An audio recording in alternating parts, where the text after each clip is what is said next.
Welcome back to How Would You Beat, where we discuss how you can use jobs to be done innovation methods to beat your competition. Remember to subscribe and like this podcast. In this episode, we will look at innovation strategies. What is an innovation strategy? Do you need one? And if so, what type? Can an innovation strategy help you beat your competition and win in your market?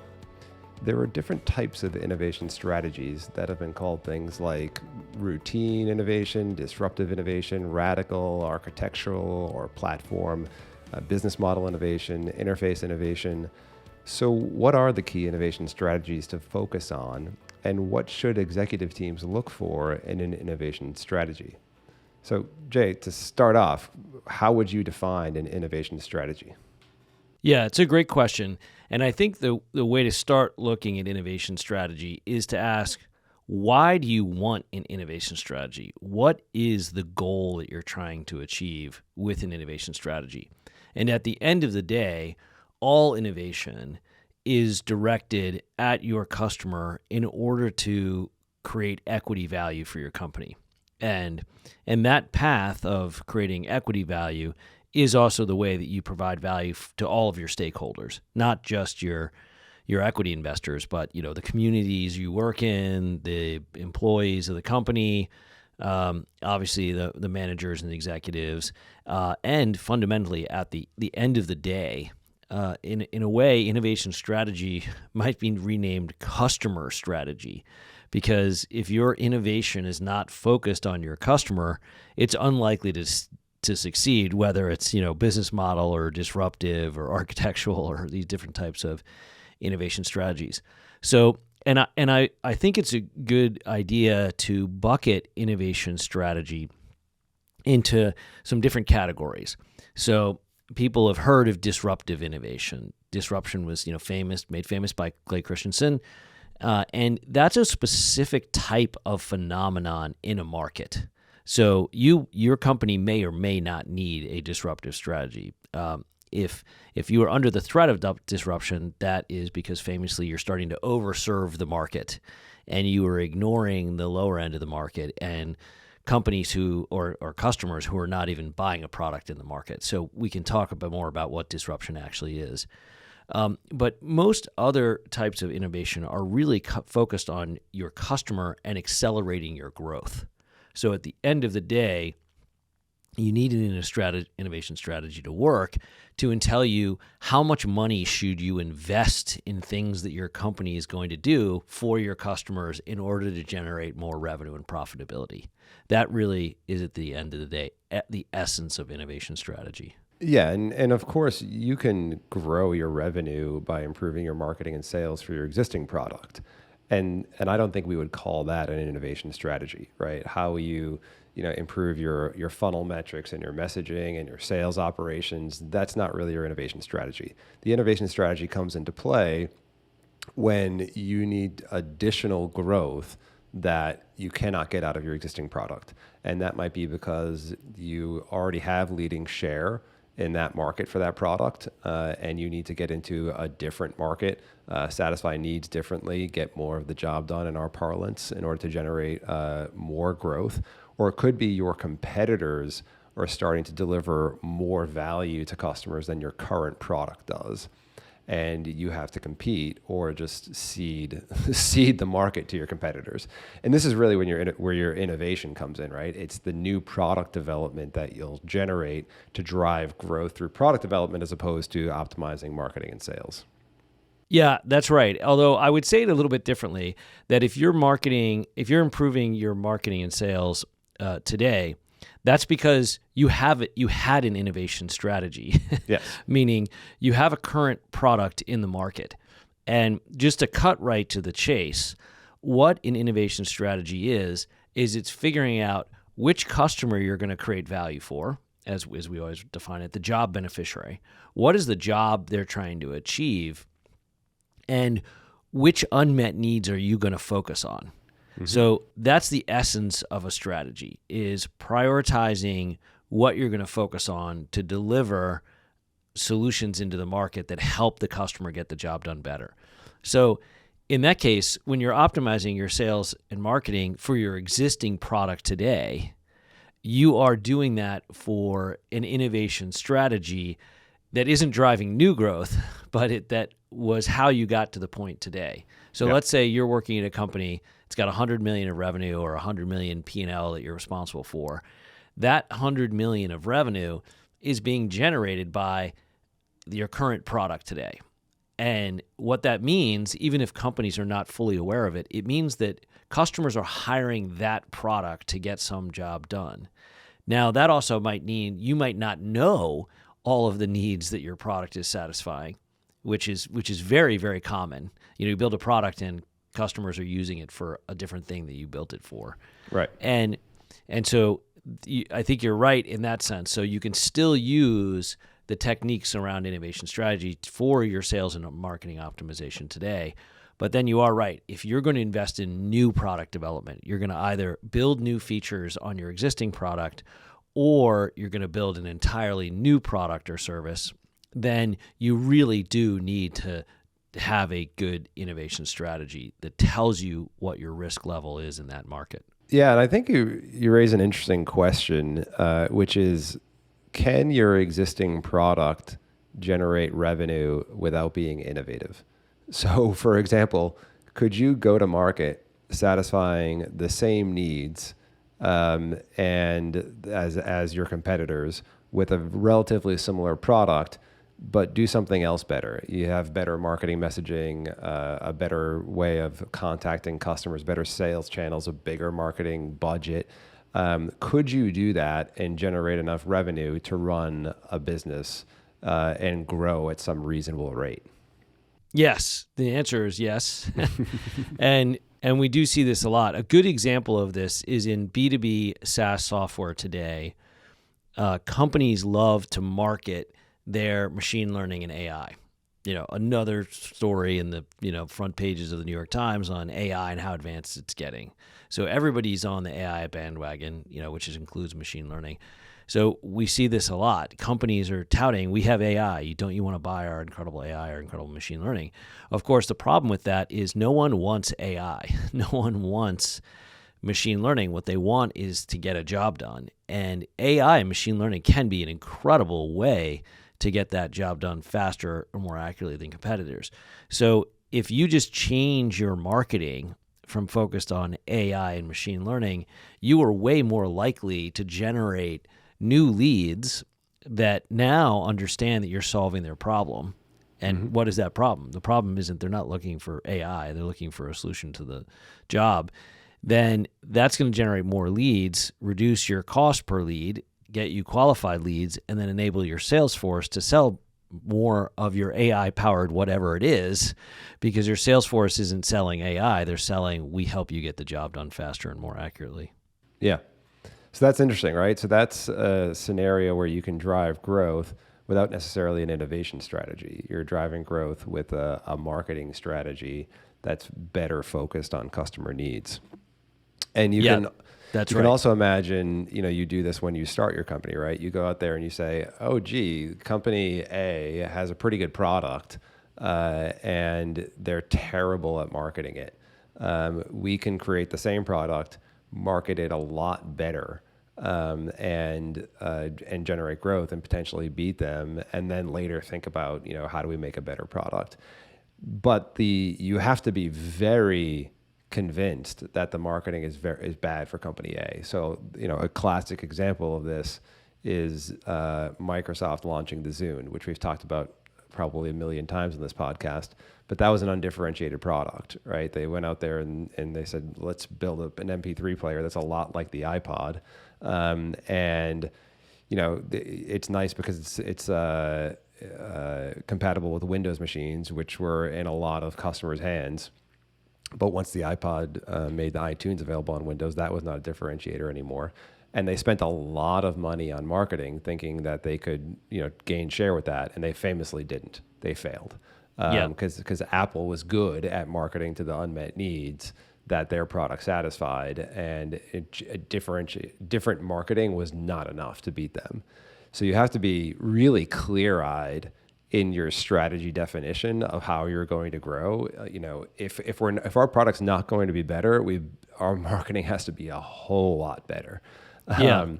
And it's a high risk way to go. Yeah, and you're right, because the innovation strategy is how do you differentiate from what's in the market currently, Right. and using an innovation strategy for new product development is essential because you have to figure out, is there even a market growth opportunity for the innovation you're going to deliver?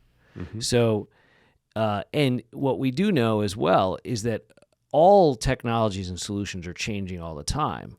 So if you are launching a new product or even new features on your existing product without an explicit innovation strategy that your product marketing and sales teams and executives all agree on too, which is an incredibly fundamental part of this, is you should have explicit agreement on the innovation strategy.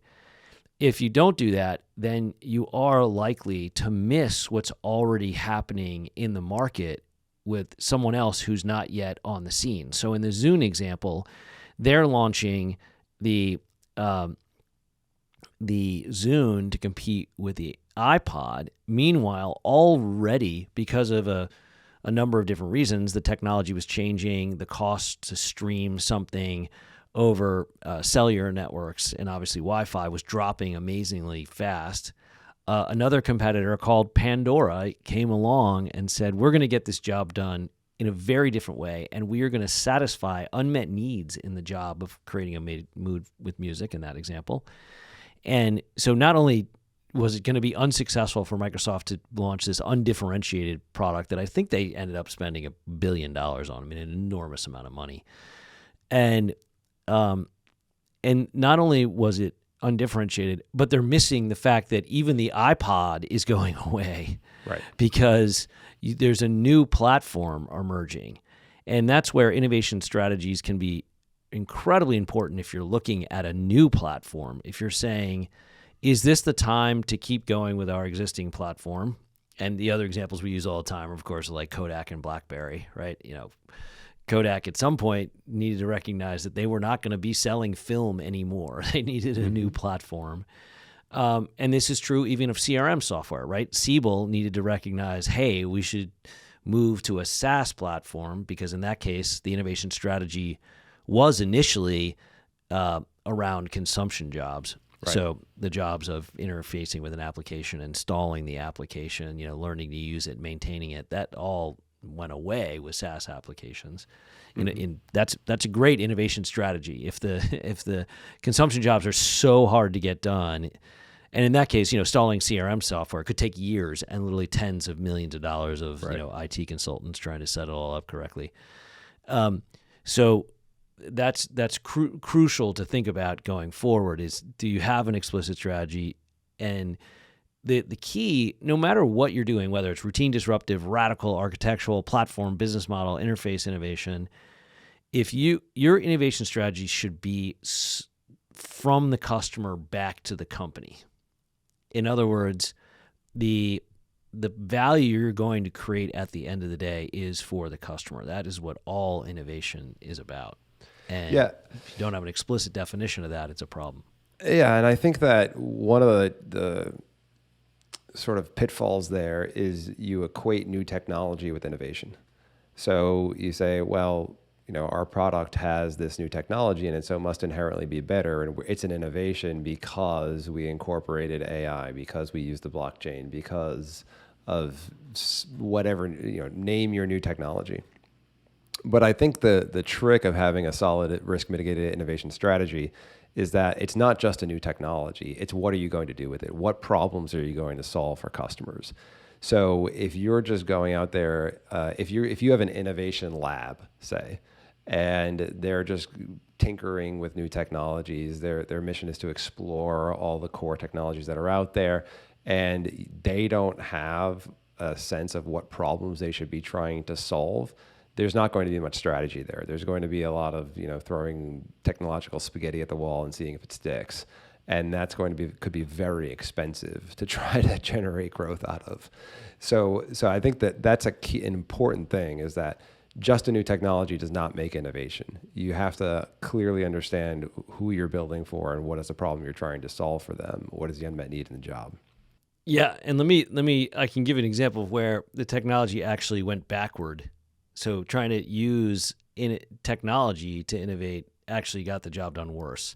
So let's first reiterate of what the process of creating an innovation strategy looks like. It starts with the customer, understanding what job they're trying to get done, what problem they need to solve, and being very detailed about that. What are all the steps and needs in the job? Then figuring out where there's a group of underserved customers who are screaming for a new solution because getting the job done for them is a serious headache. It's like migraine level headache, and that gets into how you segment customers. And then you want to know, what are people willing to pay to get the job done? Is the market big enough? Is that segment with the huge pain going to be large enough for you to solve that problem and then generate revenue and profitability? So all that upfront work is incredibly important. And I can give you an example of where technology-led innovation strategies fail, where a company that built construction software for major construction projects, buildings and skyscrapers and stuff, the iPad, tablets came out. So they said, oh, this is going to be great. We're going to create a tablet where someone on the construction site can have access to all the plans. So they were competing. The platform they were competing with was literally giant blueprints on a table at a construction site. That's how people, if you're there and you're a contractor, you're going up to, page number B47 and, looking at whatever. So they built this app, and the reason it didn't succeed is multiple reasons. One, an iPad on a construction site, it's glass, right? It can break pretty easily. Second, you have to power it up. You have to make sure it's got a connection to the internet. You've got to make sure that it's got enough power. Then you have to go into the app and figure out where this thing is. It's way smaller than a giant construction printout of blueprints. So inherently, it's not as spacious and easy to read. So if you had measured, as we always talk about, speed and accuracy of getting that job done with the tablet, with new technology versus a pen and paper and a blueprint, it's way slower. So you could have decided that innovation strategy first and foremost, because you could have figured out what it was that they were struggling with on the construction site. And if there were an opportunity, you would laser focus on what that thing is. That is what a strategy, in any strategy, an innovation strategy, is deciding where to focus your innovation efforts. And because you have the customer's needs, you have a prioritized list of needs, you can then test your ideas and iterate very quickly without having to build and invest at the capital it requires to build that feature and get in the market, and then you lose that capital. You generate no revenue, but you invest it all in all the costs. That's what destroys companies and careers.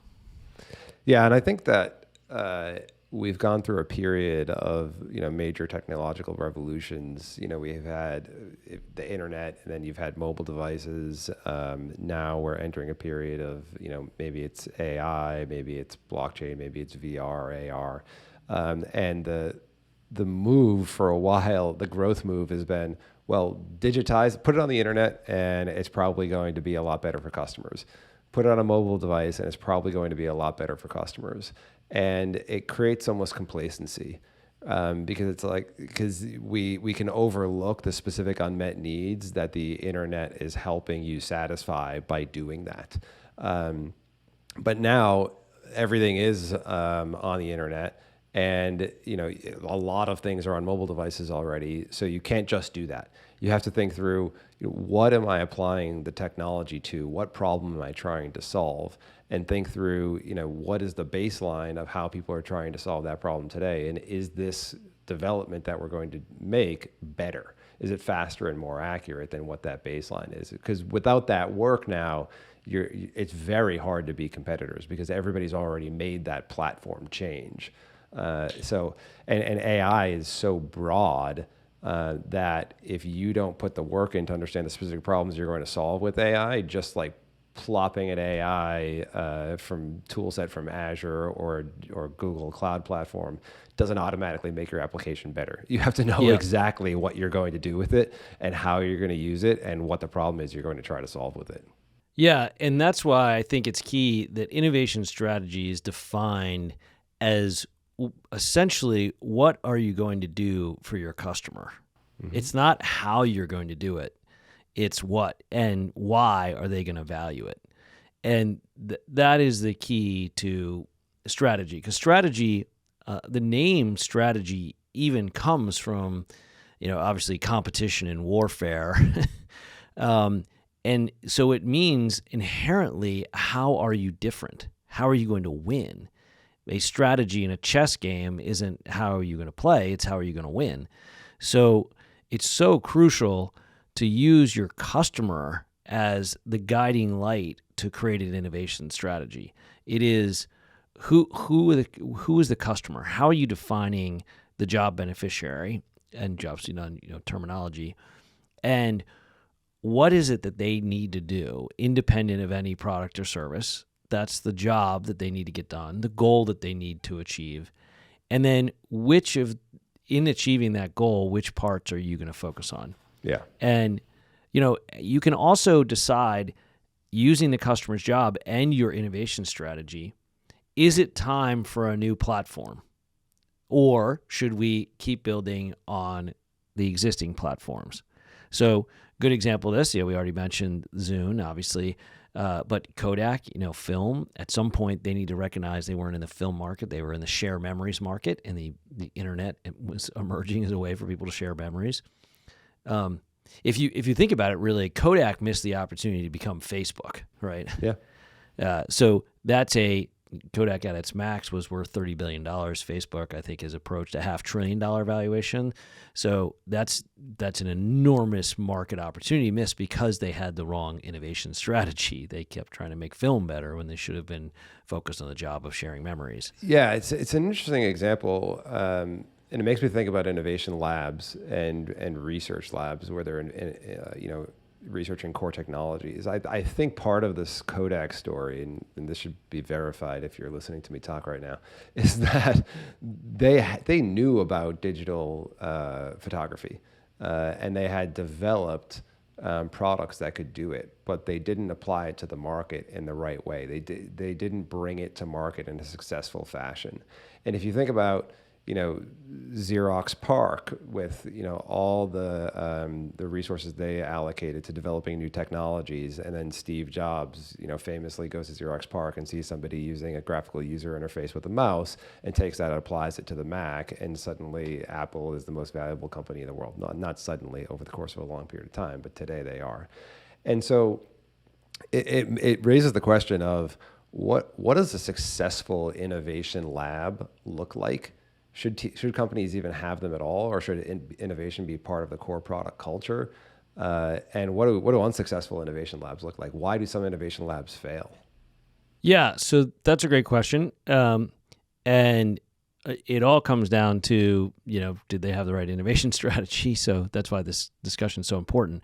And I think you're right about Kodak. If I remember correctly, they actually at one point had the largest collection of patents around digital imaging. So, and in fact, I think that's how they went into bankruptcy. I think they got sold by whoever bankruptcy court and bought into their IP portfolio got bought. It was the only asset left, I think. So we can check on that. But generally, I think you are correct. So they needed a lab. They needed somebody to say, we need a team that is thinking differently, in Steve Jobs' famous word, about what we're doing for our customers. And it was not hard to see, right? If you knew that the customer's job was to share memories, you could analyze a film camera and the time it takes to share those memories and how limited it is to share and distribute those photographs. Because you had to make prints to send to grandma as well as prints to send to your parents, and those that's just very time consuming and expensive. And with digital images, obviously the cost is effectively zero. So the fact that they knew about the technology but couldn't figure out the market opportunity is the reason an innovation strategy is so critical. And as you're saying, you should likely put that in an innovation lab that is protected from the film antibodies that are going to just focus on the next quarterly results of selling film, because they need the freedom to say, we are going to think about this from our customer's perspective. What is best for our customers? And in that case, of course, they're targeting, the largest market in the world. Every human on the planet, wants to share memories with friends and family. So, they don't have a market sizing problem. But what I would say is this is where you get to the most senior executives in the boards who are responsible for allocating capital to an innovation strategy. And this is what's really hard to do, because I'm sure there were discussions at Kodak where someone says, we need to start getting into the digital image market. And someone said, are you kidding me? We make, X amount per print and photograph of the world. We're going to totally destroy our market for print, right? So how are you going to do that? And there are very, very few companies that have the emotional fortitude to be able to create an innovation strategy that says we are going to destroy our existing very profitable business. Right. Apple, of course, is famously one of them. The iPod was 50% of their revenue, as we've discussed before, and they launched an iPod killer, the iPhone, before anybody else could, because they knew that, again, what customers want is a single platform to get jobs done. And, a phone, you're not going to carry multiple phones and multiple devices, hopefully. Yeah. So it's incredibly important. Yeah, and I think we see a lot of innovation labs at big companies. We have innovation labs coming to us and saying, we're trying to figure this out. Do you have advice, et cetera?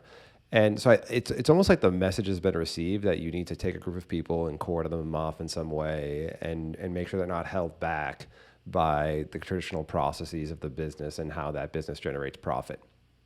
But I think the thing that often gets missed is it's don't cordon them off to dabble in technologies. It's cordon them off to think intensively about some set of customer problems behind which there's a market.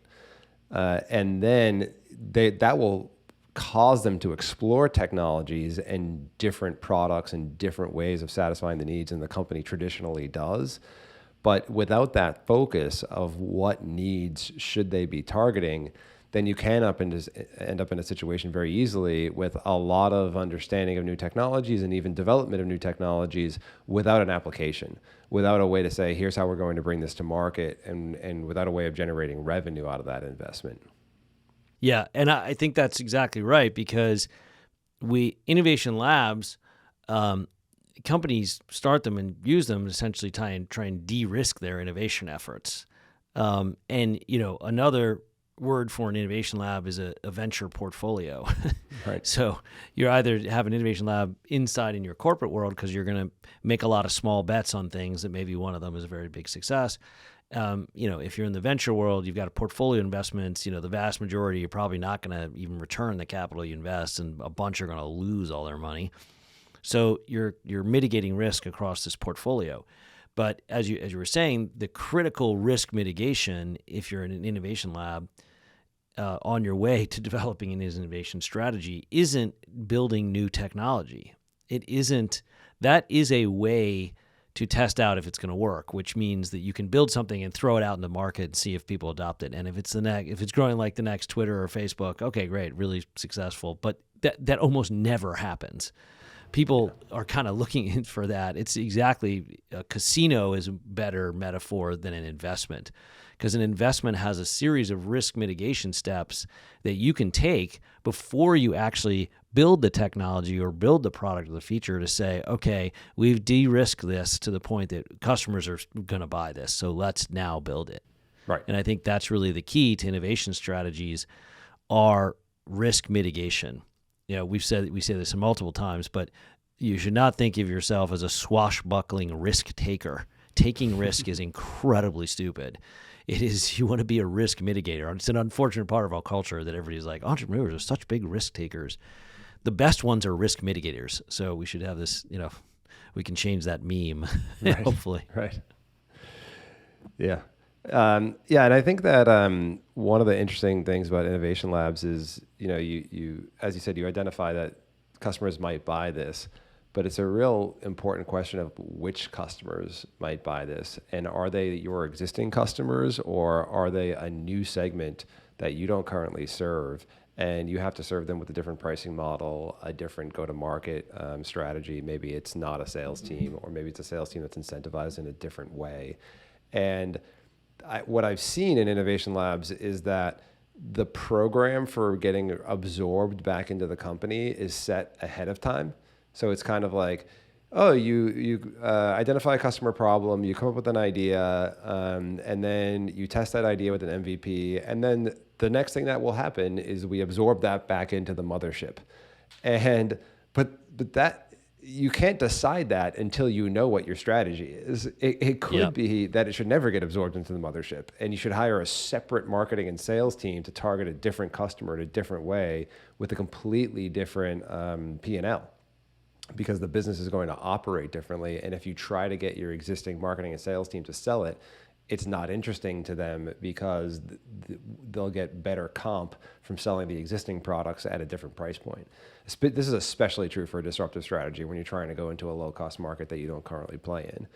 So I think when you're setting up an innovation lab, that decision point of how should we bring this to market should not automatically include go back into the main corporate structure.